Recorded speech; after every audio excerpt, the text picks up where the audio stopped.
आइए आज हम सुनते हैं लालची लकड़हारे की कहानी। आगे चलने से पहले बच्चों मेरे चैनल को लाइक करें और सब्सक्राइब करें। सोहनपुर गांव में रामलाल नाम का एक लकड़हारा रहता था। वो अपनी जीविका चलाने के लिए गांव के पास के ही जंगल से रोज लकड़ियां चुनता और उन्हें बेचकर कुछ पैसे कमा लेता था। इसी तरह उसका गुजारा चल रहा था।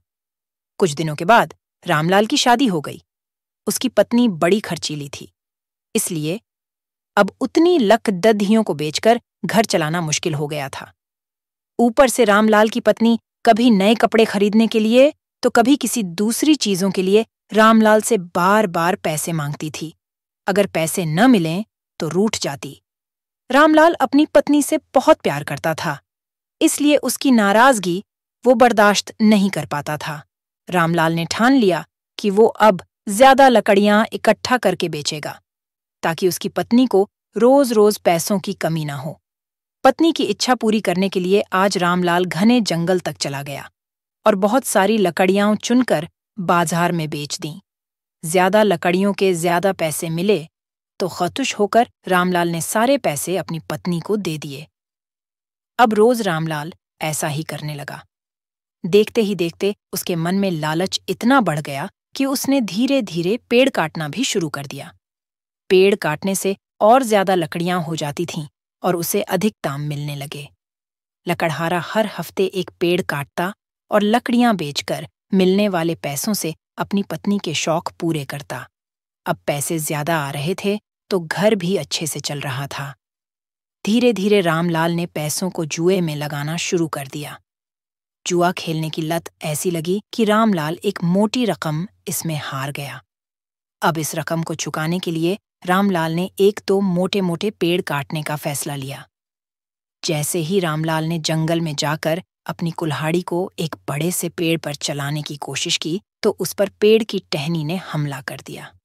रामलाल चौंक गया, फिर उसे पेड़ की एक टहनी ने लपेट लिया। रामलाल कुछ समझ नहीं पाया कि यह सब क्या हो रहा है।